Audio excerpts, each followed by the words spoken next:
Le vendredi 18 décembre 2020 marquera la fin d'une ère sur TF1.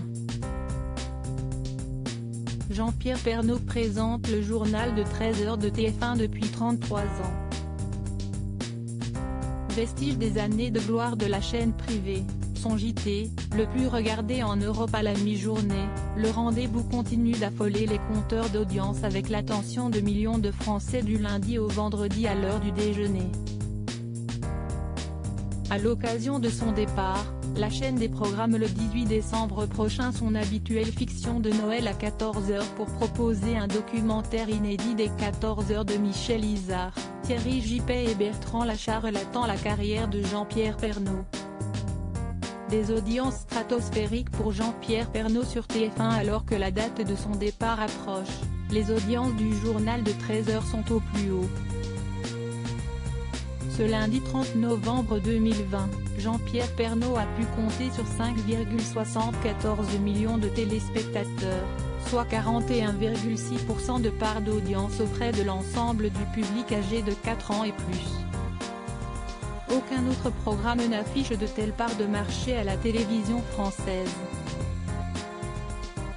TF1 a alors une avance confortable de 2,7 millions de téléspectateurs sur sa rivale France 2.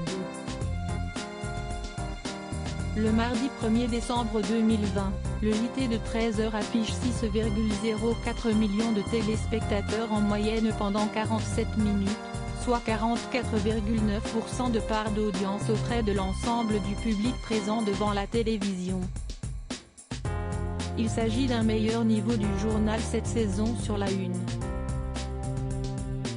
Autant dire que le journaliste s'offre des audiences explosives avant son départ.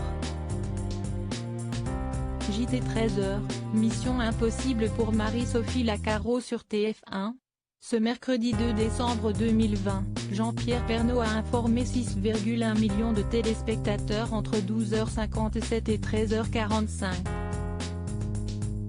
La part d'audience a atteint 43,7% auprès des 4 ans et plus. Un pic à 45,5% de part de marché a été enregistré avant la fin du journal, et jusqu'à 6,41 millions de Français étaient branchés devant TF1 à 13h23. Aux détracteurs qui prétendent que le journal des régions a un public âgé, le journaliste peut se targuer d'attirer 32,2% des 25-49 ans, 33,3% des femmes responsables des achats de moins de 50 ans, et 33,3% des CSP+ âgés de 15 ans et plus. TF1 est leader sur toutes les cibles commerciales.